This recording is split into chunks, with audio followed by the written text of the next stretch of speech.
Hello, everyone, and thank you for watching Building Consensus for Nonprofit Organizations, presented by the Alberta Community Development Unit.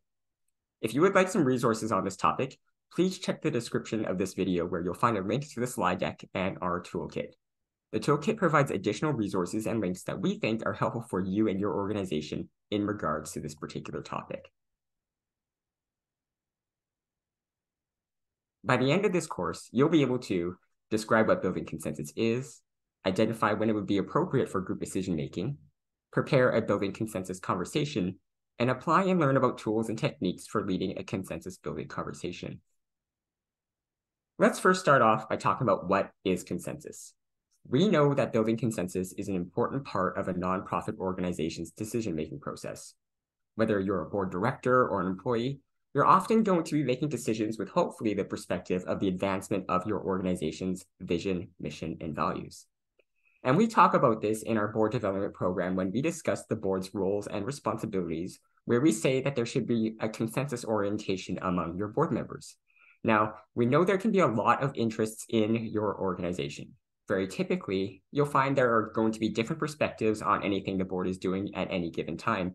And it's important to hear those different voices, but to also remember the board must make efforts to reach a consensus among themselves on how to move forward in the best interests of the organization. Before we start to discuss what consensus is, I would like you all to take a moment in this video just to pause the video and answer this question for yourselves. What do you think about when you think about the word consensus? What does it mean to you? So again, at this point, I'll invite you to pause the video, ruminate on this particular question, and then when you're ready, just to start the video again. All right, thank you very much, everyone, for doing that. We're likely going to discuss many of the things that you've come up with in the next few minutes. So let's talk about what consensus is for a few moments. The definition that we're going to use today is that consensus is a dialogue process tool that may not require unanimous agreement or a majority vote, as many decision-making processes often do. We also note that it is going to be a spectrum of support. And again, it doesn't mean that you're necessarily going to get 100% support, but you'll have agreement on what is in the best interests of the organization to move forward. It's not necessarily a yes or a no, because we know that there are going to be gradients of support for decisions, which is something that's going to be discussed in the second half of this presentation. And finally, consensus is about a decision where everyone can live with and support it. It doesn't mean that everyone's going to love it. It just means that for the time being, everyone is agreeing that they can support the decision with minimal reservations. With consensus defined, we also want to note the importance of context. It's fair to say that not all decision-making processes are created equal. There are going to be times where consensus is going to be valuable and other times where it's not. For example, in emergency or disaster situations, there may be a need for a more top-down approach or urgent decision-making procedure. In times where there may be times where conflict resolution is perhaps more appropriate. When there are difficulties in making decisions, it can mean that the focus is shifted from finding consensus to relationship building. And in times where there are distinct sides, like in disciplinary proceedings, building consensus would be inappropriate. And all of that is to say, it's just important to contextualize why a consensus building process is needed at a specific moment in time. And it's even better if you can do that within the context of your organization's purpose. In this next section, we'll be continuing the conversation on when building consensus is appropriate and relating it to building a strong team and effective relationships. We talk about some of the characteristics of a strong team in our board development program, Building a Strong Team and Effective Relations webinar. One of the characteristics there is that you have disagreement within your organization or within your team, and that's viewed as a good thing. It just means that there may be more than one path to a solution, and that the group will need to carefully examine all of those different paths. We're going to begin our exploration of when building consensus is appropriate by having you share your thoughts in this poll here that you see on your screen. We just want to get your gut reaction to this particular situation, so don't feel the pressure to get the right answer here. We just want to get your gut reaction. So I'll just read the scenario for you and the various selections that you have, and I'll ask you to pause the video and think about what would be the correct answer in this case. As the board chair of the local dance club in your community, which one of the discussions below would be the least appropriate to use a building consensus approach? Your first situation. The board must decide whether to continue to rent space or purchase a new facility for dance training and recital activities, but board members don't seem to have strong opinions either way. The second situation. A clear direction forward for the club is needed as there has been a large amount of turnover in board members and staff, as well as a significant decrease in dance registration for the past year. And the last situation. The budget for the upcoming dance season needs board discussion and approval, but tension and lack of trust exists below the surface between board members. So again, take the time to pause the video if you need and choose which of these situations would be the least appropriate to use a building consensus approach. All right, thank you for doing that, everyone. The correct answer in this particular scenario is C. And to understand why this is the correct answer, let's take a deeper dive into when building consensus is an appropriate and effective course of action in the next couple of slides. To have an effective consensus building process, there are a number of conditions that need to be met in order to identify an appropriate course of action. There are two areas that we're going to explore today, and the first area is the nature of the decision that's being made. If the decision is important and there are critical matters of concern to the organization, a well-planned consensus building process could be helpful. This often means that solutions may be more complex or complicated, and this highlights the importance of proper planning and leading a group process. The second area to explore is the people side of things. Who needs to be represented or have their voice heard in this particular decision-making process? An effective consensus building process works when people agree that there is value in finding a solution for everyone. And this often means that there's some sort of trust developed within that decision-making group. Now, we recognize that this may not often be the reality with some groups. In some instances, board members often meet infrequently or perhaps only online.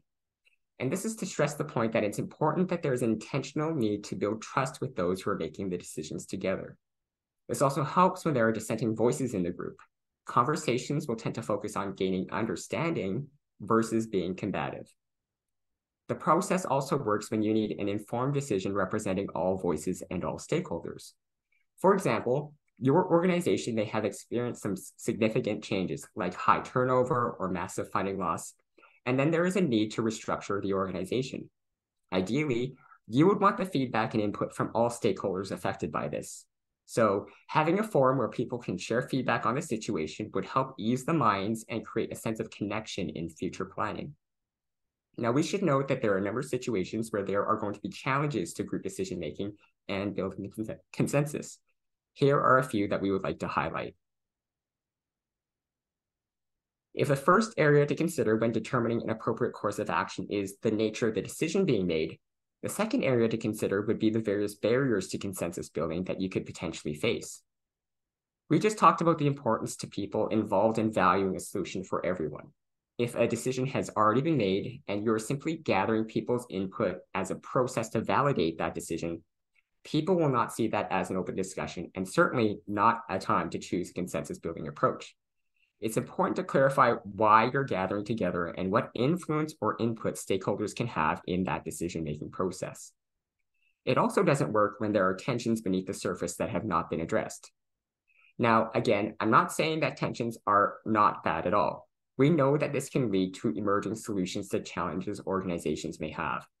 It's when those tensions have not been addressed ahead of time. As leaders in an organization, it's important to have any difficult conversations beforehand and find a place of understanding, especially among a board of directors, before you engage with the wider stakeholder group. It just shows that your leadership is unified. It also doesn't work if you don't have a commitment to the time and energy necessary to achieve your goals, whether it's a strategic planning discussion or setting a vision for the future. If an organization wants to have wide engagement for key decisions needed to move the group forward, there needs to be a willingness to take the time to do the work. If there's a need for rushed decisions, that's okay. It just needs to be expressed why those decisions were made and what level of engagement was necessary to make those decisions. Let's say, for example, your organization has a surplus budget and has limited time to use those funds in other program areas. Maybe as a leadership team, you've already identified 3 options on where to use those funds, but you want to get feedback on those options. You can engage with stakeholders, being clear that this discussion is about choosing from the 3 options and not entertaining new options.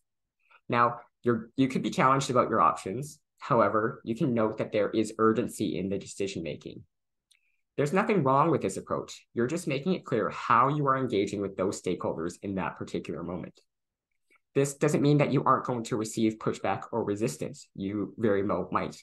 It just means that you're being very upfront about your motivations given the circumstances. So let's tie this back to that poll from earlier where I said that C was the correct answer. A and B are going to be topics that lend themselves to a consensus building approach because they are critical matters of concern for the dance club, and you need an informed decision that includes the voices of all the board members or all the stakeholders. Situation C, although it is likely a critical matter of concern that needs to be resolved, building consensus is not the best approach in this particular case. As I mentioned in the previous slides, it doesn't work when there are tensions beneath the surface that have not been addressed. In this case, the board communication issues. Likely, you would employ a conflict management approach or something similar, and those would be better suited.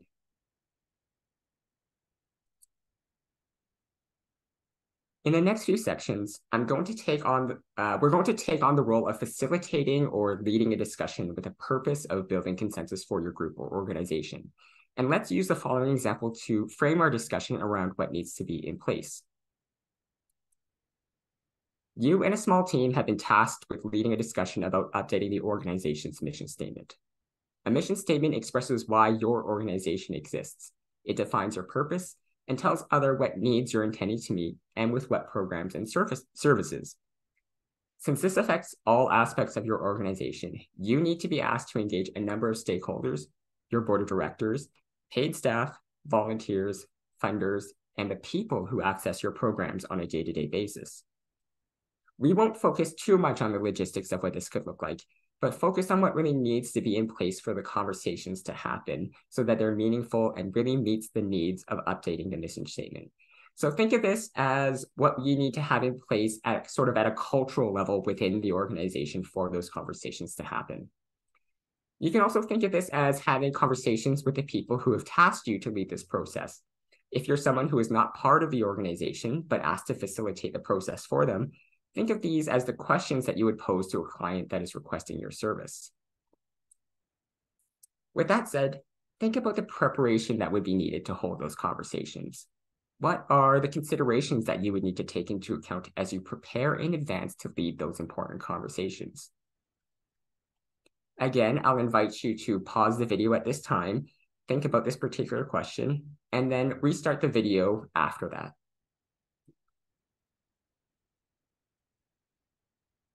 Thank you, everybody. So we're going to start off this particular section by talking about purpose and context as well. So why is a consensus building process important to this group or organization in the first place? You can determine if it is truly the need to hear from everyone on important decisions, or if it's just pressure to feel like you need to because that's what people expected. This is where you can really dig into the assumptions to support the thinking around the value of consensus building. The group should understand what consensus means to them and why. If this group already has current practices around decision-making, what are they? What has been effective or not? And is the expectation to follow these same practices, or can it be different? Through this line of questioning, you can gain a clear understanding of what they hope to achieve. Some organizations may not have an official articulated decision-making process. Some examples could just be majority rules or perhaps voting from a few predetermined options. And finally, why are these conversations happening now? In the case of updating a mission statement, it may be because the mission has never been reviewed. It could be because of an expansion of need in the community, or it could just be part of periodic evaluation that the organization has. Whatever the case may be, it may be helpful to understand what has led up to this conversation in the first place in order to choose the appropriate course of action. It's also important that there's a clear understanding among all involved what the purpose and the context of that conversation will be, so that the decisions will be made in the best interest of the group or of the organization. As someone leading the conversation or process, it's important for you to understand the group's dynamic and culture. Connect with people ahead of time to manage and understand their expectations. It is critical to the success of the conversations if some of this pre-work is done ahead of time. What can be helpful is understanding the different positions people may have before moving into that formal conversation space. So don't be afraid to have conversations with people before they convene in that neutral space. And this can be done through a survey online or even in person. The point is to get a sense of what people think about the situation so that you can prepare for that larger conversation. A lot of the pre-work could reveal where there may be tensions or challenges to that particular process. One facilitator shared with us that the consensus does not solve all the problems. It's a tool that is appropriate in some types of situations for some types of decision-making. In consensus building, everyone needs to understand what they're doing, what consensus means to them, and what it means for the group. It's important to manage those expectations and ensure that people understand that there may not be a magic solution to all of the challenges experienced. In your early scoping, if you determine that there needs time to build trust, think about how that could work within your context as well. Now, it may sound obvious, but if you're going to engage in a consensus building process, it makes sense that if you trust those who you're working with, you might be willing to go with those decisions that you may disagree with, simply because you trust the people that you're working with and that they have the best interests of the organization in mind. Understanding the group dynamics and culture will help you as a facilitator assess organizational readiness, which means that an organization has the processes and people in place to coordinate their efforts and communicate any changes. The organization will need to be ready to not just accept, but rather embrace change in these cases. You may feel that taking time for trust building is a waste of time because you feel like you're not actually doing the work, but it really does provide the foundation for not only making decisions together, but also ensuring that those decisions will have support and can be implemented. Be sure to identify the limitations or parameters to this process as well. What is the actual decision-making authority of the group? Will the purpose be about coming up with options for another group, say for the board to make the ultimate decision? Lead the process and understand what could possibly be the limitations to the project or the conversation itself.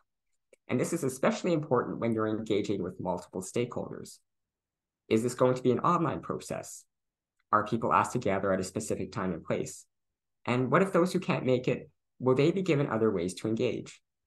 Knowing what your limitations are can help manage the expectations of everyone involved.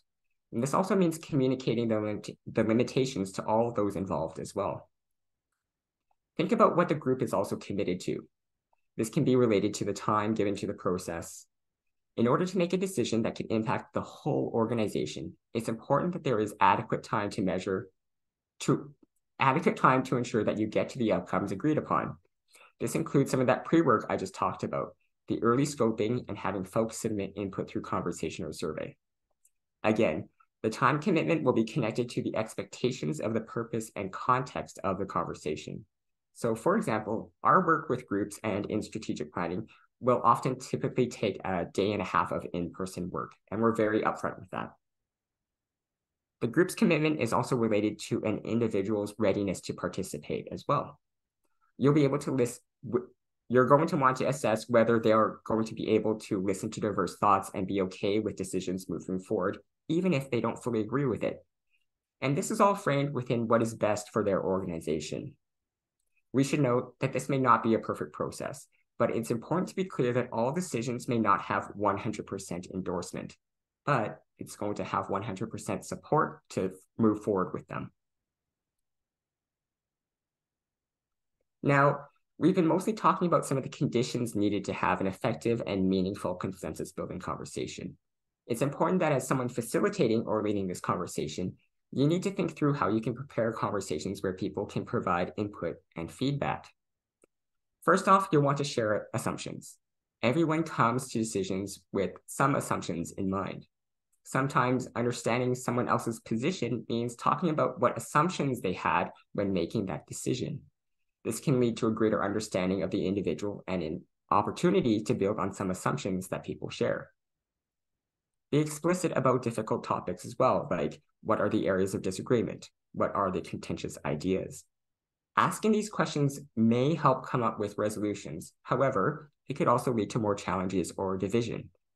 If there is a willingness to have these conversations, you may need to be open and upfront that this is difficult and you may not find a solution right away.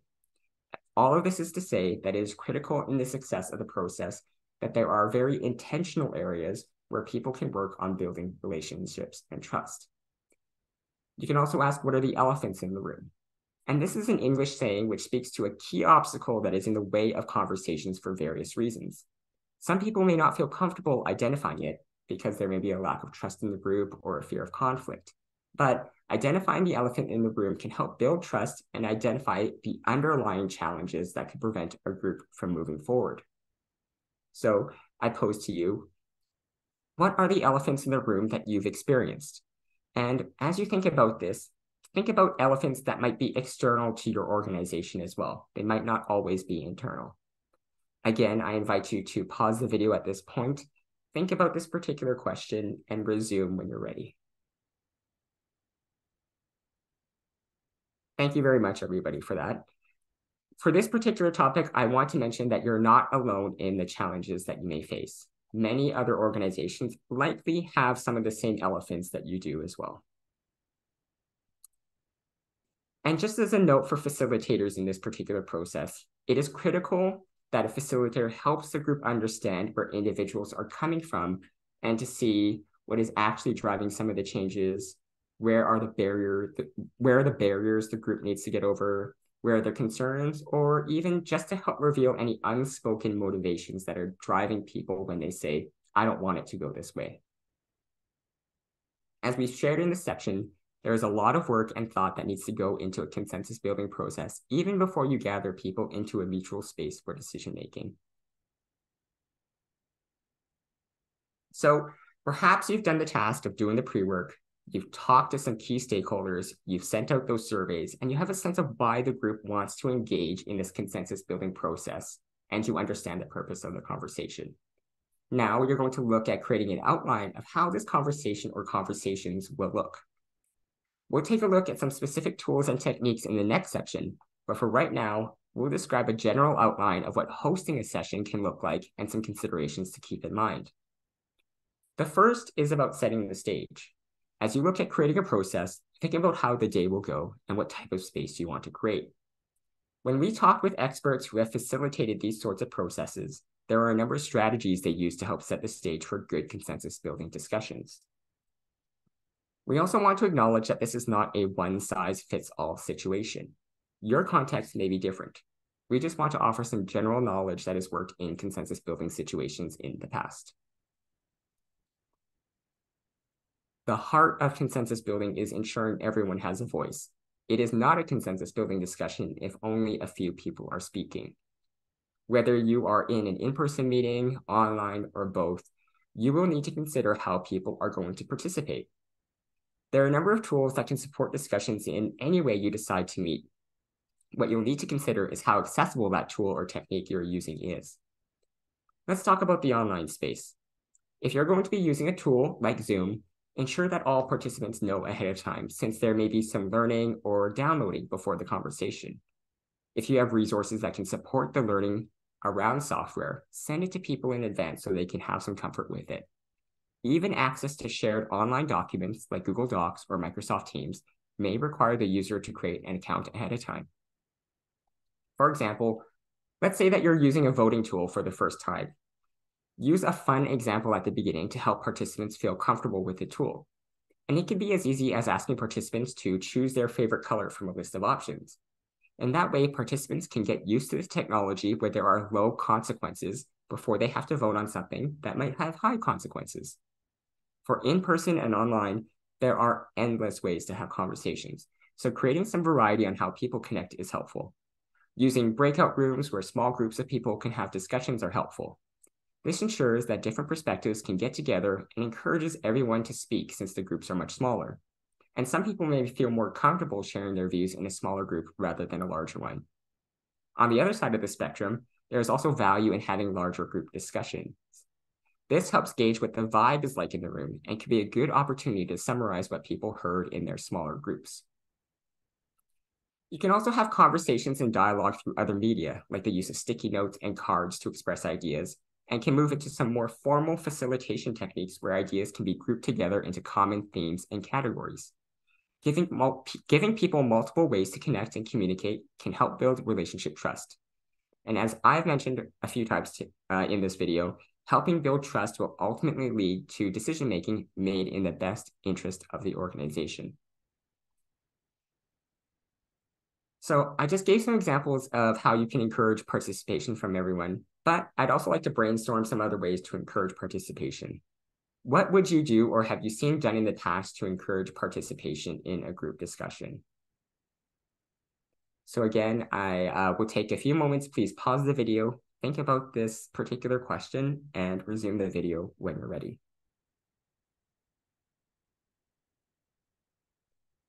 Thank you, everybody. So let's take a look at some ways that you can encourage that participation. And the first is through purposeful introductions. After doing some of the pre-work, you should have a clear sense of why the organization is doing the consensus building work at this time. It's important that the group should know why as well. People who enter that shared space should have an understanding of the content of the topics being discussed and why there's value in consensus building in this particular circumstance. If there are questions during this time, the facilitator should try their best to direct it to someone who could best answer it. Maybe it's a board director or a manager or executive director.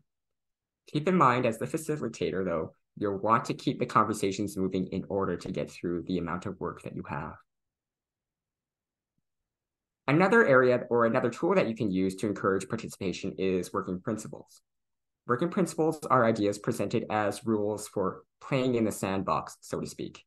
You may have also heard the terms ground rules, norms, or guidelines. They all have similar meanings in this case. Working principles are a good tool anytime you are facilitating or leading group meetings, especially if it's a large group, or if there are sensitive topics, or if there are strong personalities present. If you have the luxury of time, you can even have the group determine their guidelines together because it gives the group the opportunity to decide how they want to engage with each other. Working principles can create a contract among participants that they're going to work together to come up with a good decision, and how they're going to go do it.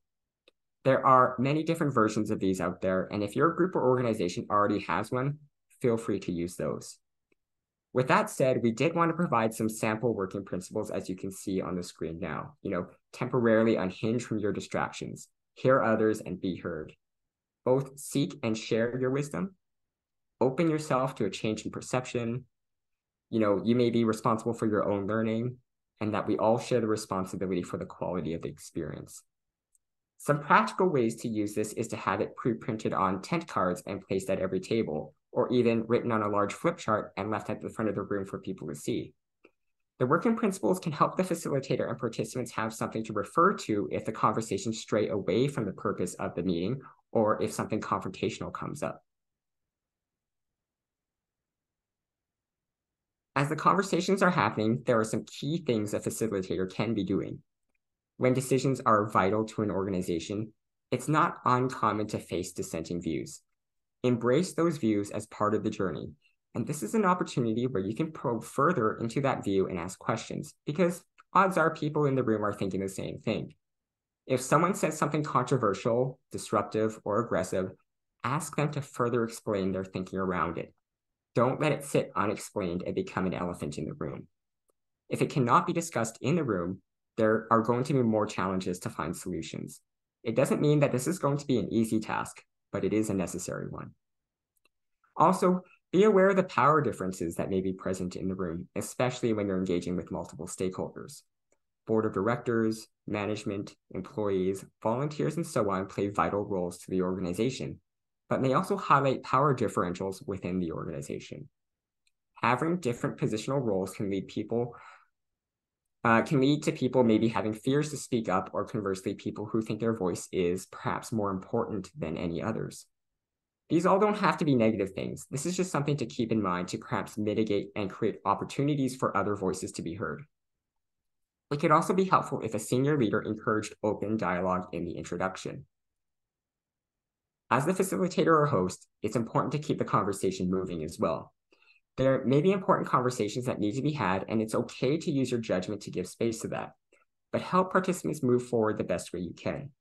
And this could be by referring to the purpose of the meeting or reminding people of the working principles that were set up earlier on. Another good technique is to build in layers of agreement. And this can be achieved by having participants reflect on a question or decision path, pair participants together, and then have them share and discuss in small groups and then to a larger group. This is a good way to find areas of agreement and build on it.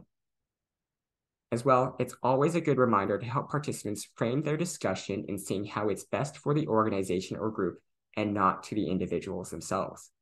If questions are framed around how this moves us and the organization forward, it will help people think through the organization's goals and purpose versus their own. So ensure that you set up the day and time so that you have with a concise introduction. Let participants know why they're all gathered, what you hope to achieve, and why it's important. Talk about the rules of engagement and how people will interact with each other. Have everyone agree to having an opportunity to hear and learn from each other. And as the host or facilitator, navigate what is happening in the room, help participants move forward while also focusing on the best interests of the organization. Leading an organization or a group through a consensus building process means being able to identify the right tools for the right circumstances. The next few slides, we will be discussing some tools and techniques to support conversations, like we've been talking about. Understanding the context of the decision, who is involved, and so on, will help you make decisions on what tools and techniques are the most appropriate for the task. And we want to frame this discussion with a quote as a bit of wisdom to keep in mind when selecting tool or technique. Leaders acquire or invent the tools they need to fit the circumstances. They let the situation or the problem define the tools or techniques needed, rather than defining the problem by the tools they happen to have available. They look at problems as an opportunity to learn something, rather than merely as an opportunity to apply something they already know. This is from Lee Thayer, a high-performance organization expert. As we talked about at the beginning of today's video, an effective consensus building process works when people agree there is a value in finding a solution for everyone. You want to be able to create spaces where conversations and input will be meaningful to those involved. Again, the next few tools will not work in every situation, but they are just examples of things you may use when leading these discussions. Here is an overview of the tools and techniques that we'll be describing and the situations that you may find yourself in using them. We're describing 8 here, but that's not to say there aren't more out there. So if this is an area that is interest of you, we encourage you to do some more research or reach out to the Community Development Unit. These are just some of the ones that we found to be the most accessible. We discussed this in the previous section, but want to reiterate the value of setting the context for discussions, especially with multi-stakeholder and multi-meeting consensus building.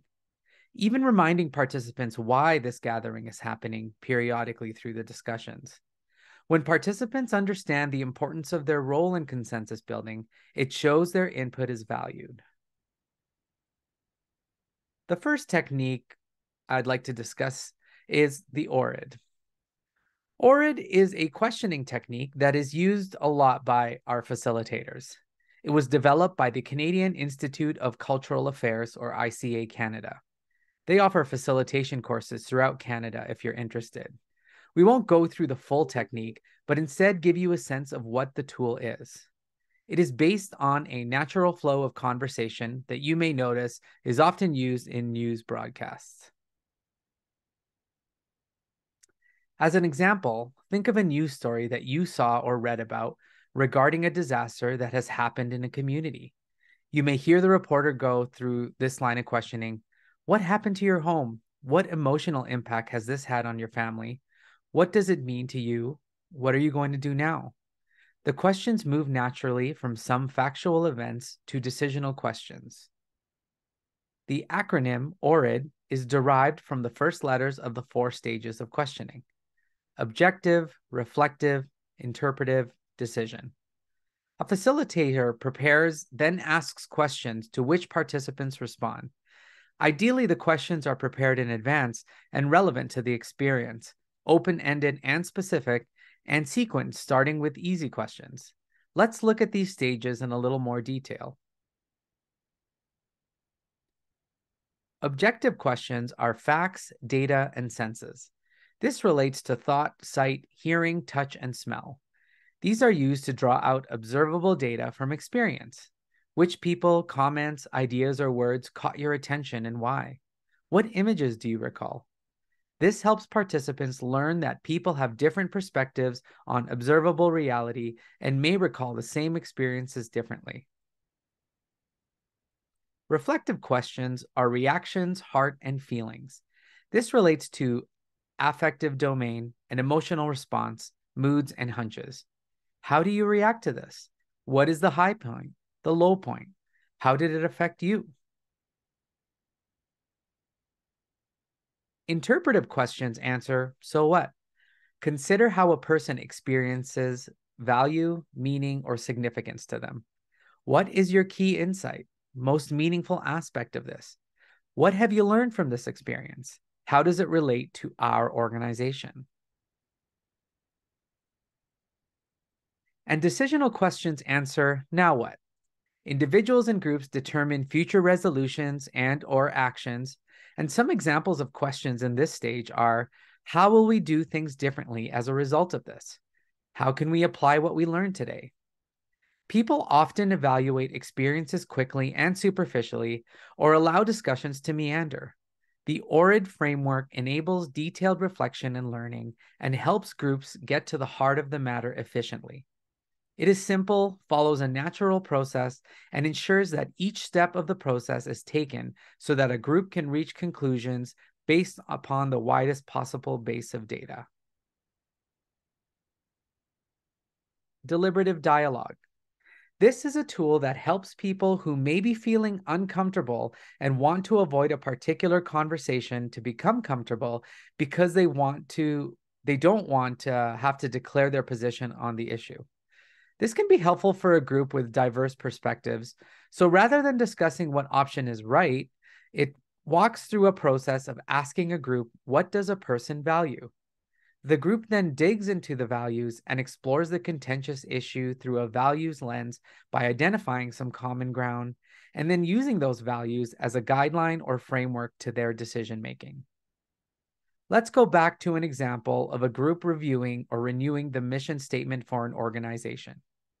Perhaps an idea for a hypothetical organization is working to eradicate youth homelessness. The mission should focus on food security for youth. Thinking about a person who is keen on this idea, perhaps they value accessibility, availability, and stability. So a group can focus on finding common ground in values versus the specific idea presented, and then use those values as a framework for why they make decisions. This process is not about debate, it's about dialogue. We talked about in a few sections on this video that building consensus requires participants to be open to listening to hear from different perspectives. Sometimes you will need to be intentional in this. Perhaps something that you talk about in the context setting, ground rules, or introduction to the conversations. In order to make decisions considering the future of the organization, people need to be prepared to understand different perspectives. It doesn't mean you have to agree with it. Just try to understand it. Now I'm going to show you an image. Feel free to pause the image if you need to take a little bit to look at it. I'm going to ask you, what do you see in this image? Do you see an elderly lady? Do you see a young woman? Do you see both? Do you see none? Feel free to pause. Now, we know that this is just an illustration, But it's helpful in understanding that we may view things differently based on many factors, like our values, our experiences, our culture, and so on. If you find the need to try doing an activity for a group who may be challenged with hearing different perspectives, you could try the following. Have everyone draw a handful of shapes like a circle, triangle, rectangle, and so on. You can choose the number of shapes, the size, whatever you like. Then ask participants to draw an animal from the shapes you've asked them to create. Although everyone got the same instructions, there will be a wide variety of the types of drawings you will see. This may not link directly to your discussions, but it's a fun way to open up discussions around different perspectives and can hopefully help people build a tolerance for understanding different perspectives.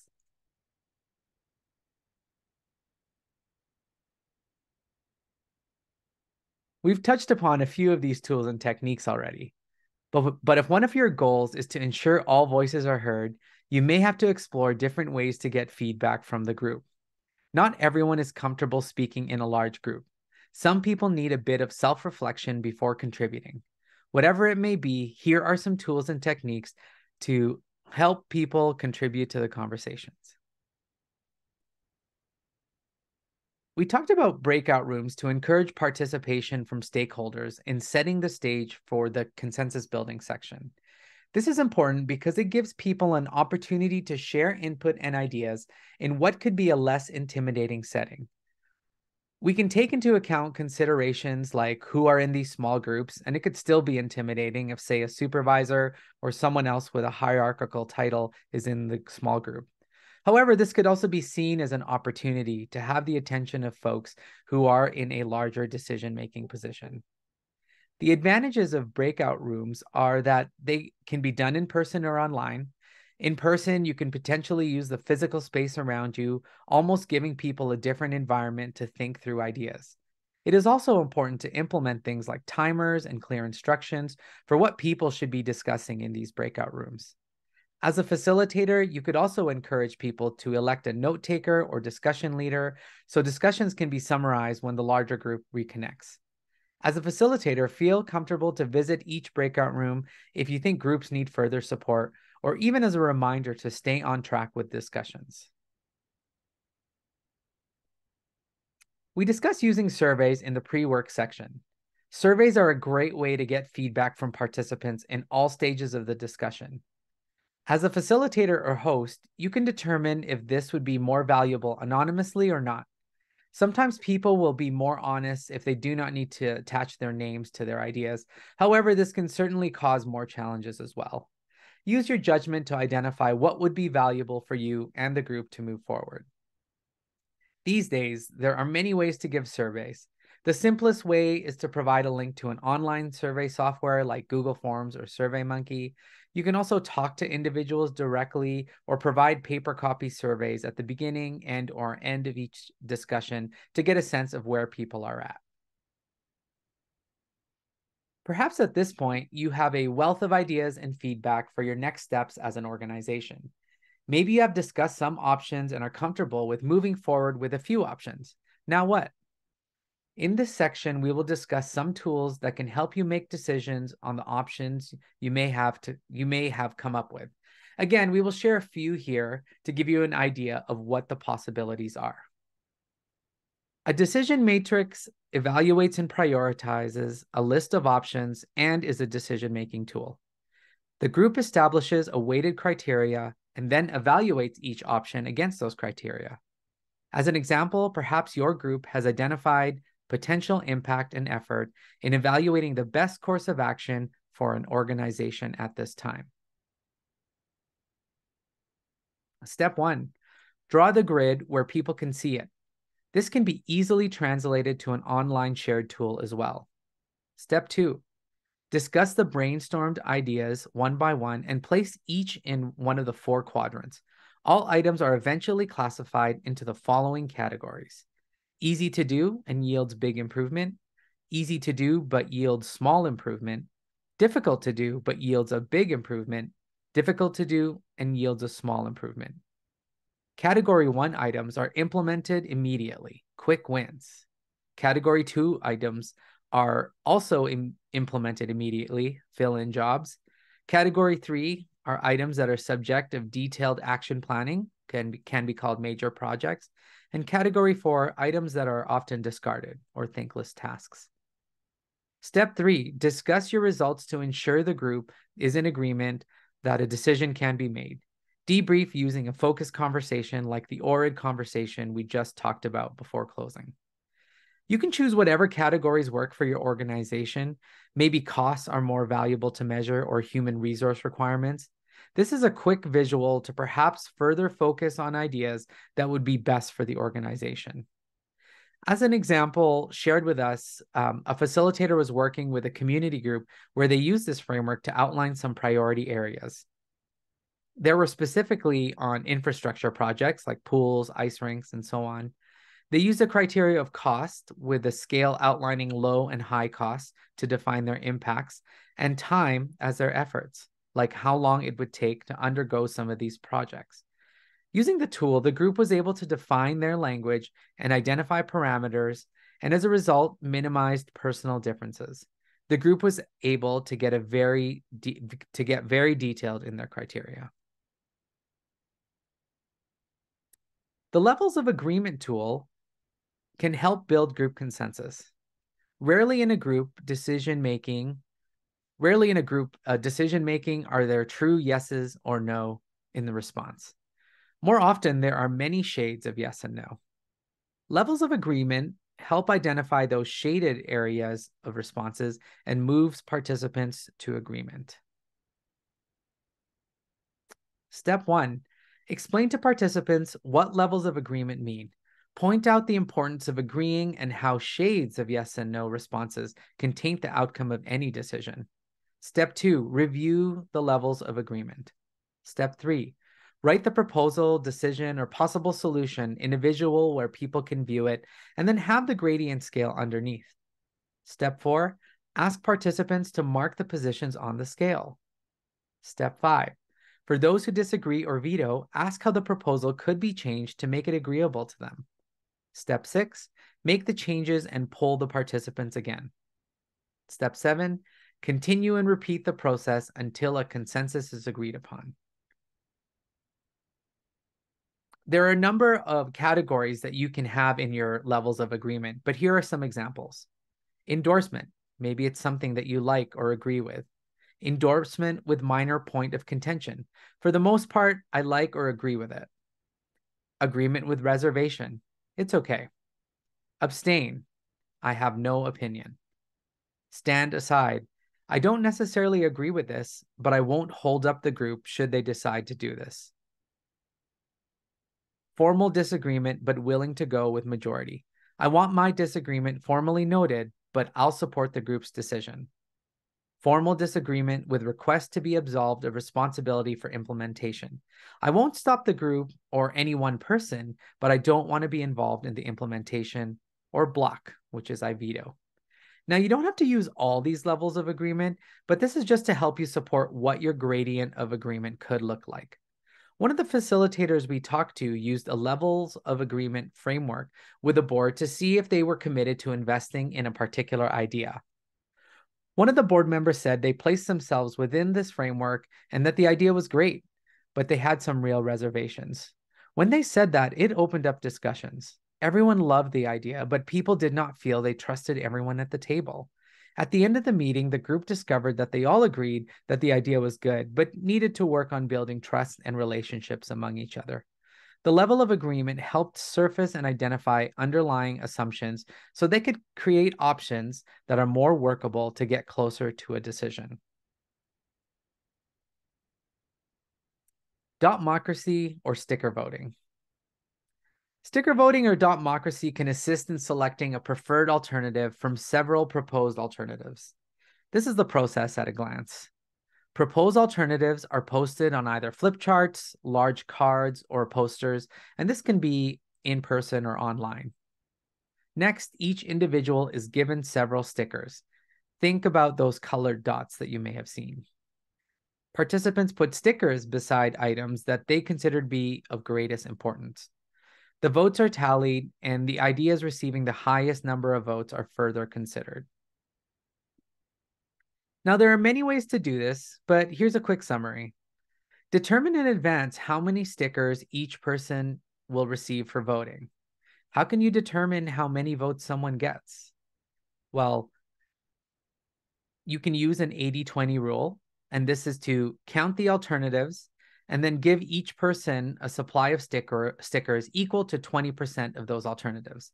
So for example, if you have 40 alternatives, each person gets 8 stickers. If you have 5 alternatives, give 1 sticker. Or you can do an ranking order of alternatives. Give participants rank stickers with 1 to 5 on them. Have them put the number corresponding to the rank they give in the alternative. Give the group rules for voting. Some common rules are you have a certain amount of time to vote, or you can distribute votes across alternatives, or you can use them on a few. The choice is yours. You can give your stickers away to anyone whom you think may be more qualified to evaluate different alternatives. And another common rule is you usually don't want to cut stickers into parts. Then you can tally the votes and then decide what will be done with the items. Does the group want to work with the top 20% of items for further consideration? Will only 1 item be considered? If so, what happens to the other ideas? Use caution with especially creative ideas that are not well understood that may get lost in the speed of the process. Do not overuse a technique. It's meant as one tool for decision analysis and does not really deal with the complexities of an issue. Ideas may need to be resurrected in subsequent phases of decision analysis. The variations for this tool are endless and only limited by your creativity. The use of stickers injects a lightness into the decision-making process and adds a fun element to the analysis. The technique loosens groups up and makes them far more able to make decisions quickly with far less conflict. Now, we've introduced a number of tools in the past few minutes: the ORID, deliberative dialogue, different perspectives activity, breakout rooms, surveys, decision-making matrix, levels of agreement, and the democracy or sticker voting. Feel free to take a look at some of these tools offered. Feel free to pause and think about what are some of the tools and activities that you will use in your next consensus building conversation.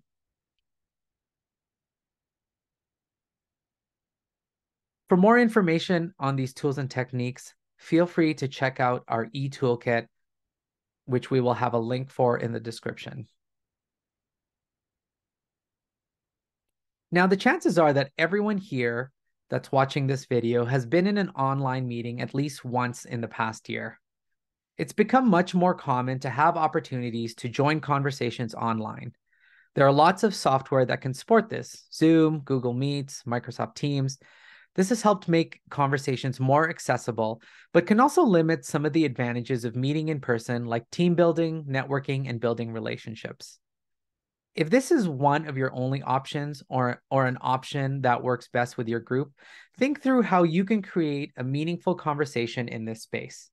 In our experience, if you can have someone solely focus on the technology aspect of things while you can facilitate or host the meeting, that would be great.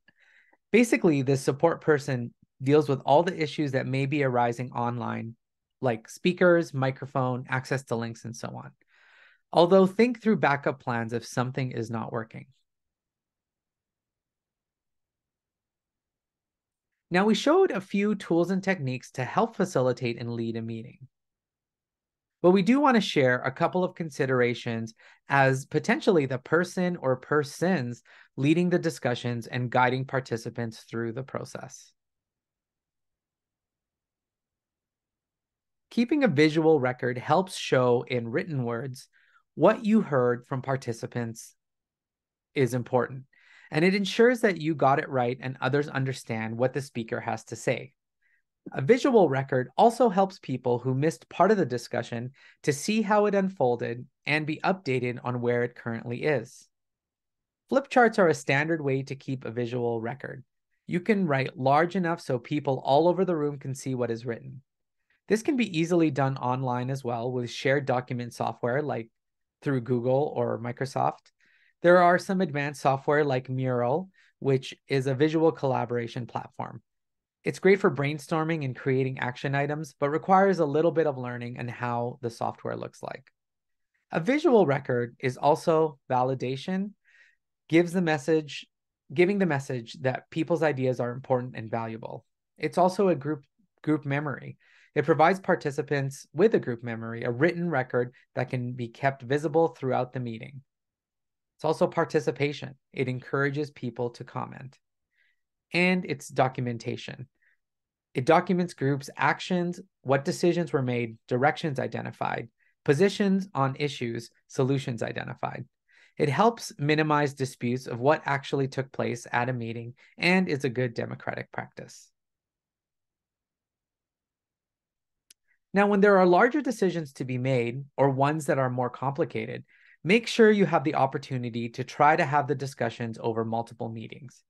This not only helps break up the time to discuss, but also gives people opportunities to think and reflect between meetings. As a facilitator, map out what the meetings could look like and perhaps assign homework or tasks between meetings so that people can continue to build momentum. This could include assigning articles to read that support the discussion, reviewing notes or other areas that would be helpful to discussions or decisions being made. This is where there could be a good mixture of online and in-person opportunities. Perhaps you can meet with smaller groups of people in between larger meetings to check in with individuals and probe any ideas or concepts that were discussed at the larger gatherings. Now, as someone who is potentially leading discussions, we talked about being attuned to what is happening in the room, being able to assess the vibe at any given moment. Here are some tips that could help you in the moment of facilitating and leading. Paraphrase responses and perspectives from participants. This ensures that you are capturing the ideas correctly, and it also helps others understand different perspectives moving forward. We talked about this in the keeping a visual record slide a few minutes ago.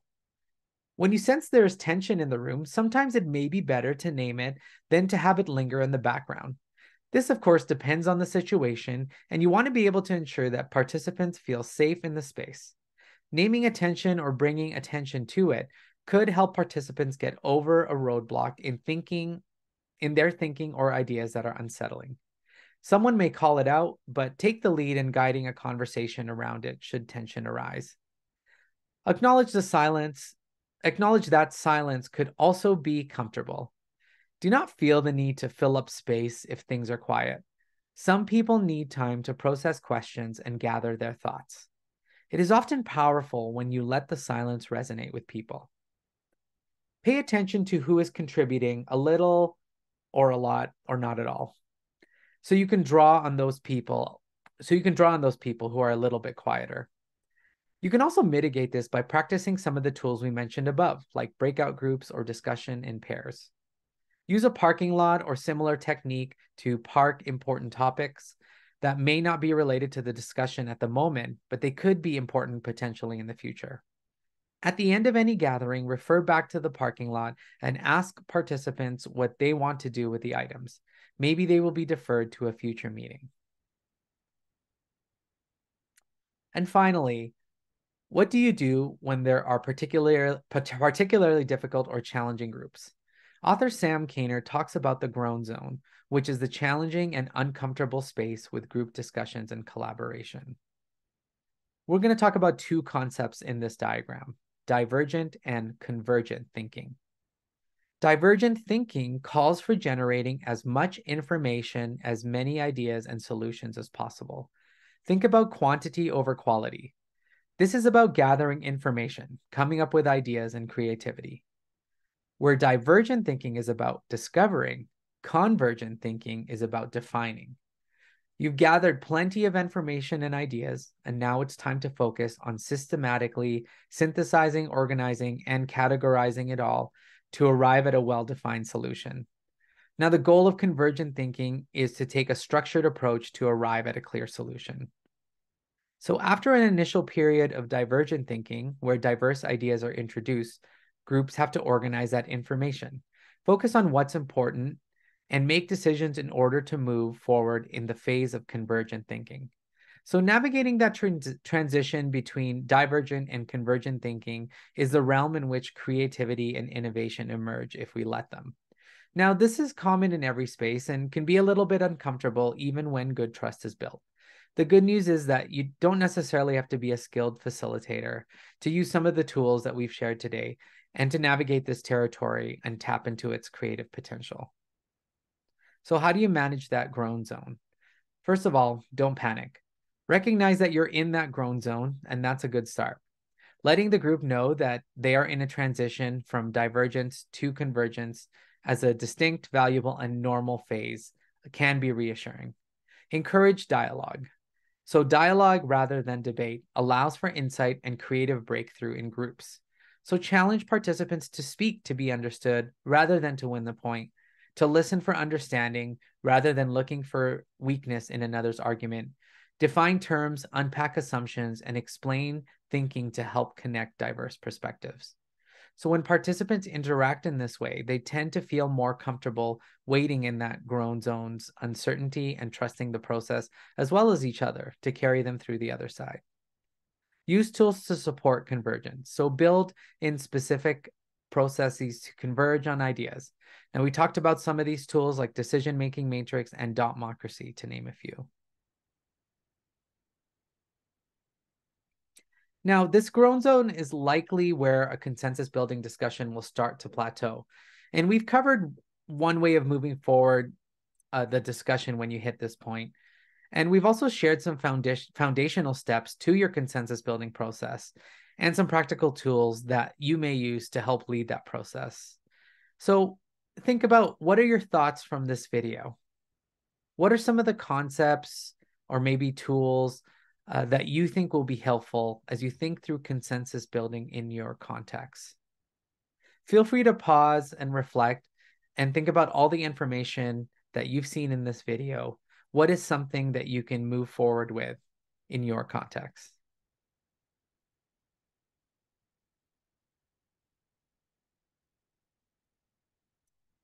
Now, when we started the video, we talked about what building consensus is and how it's important to have a shared understanding of what it means for your context.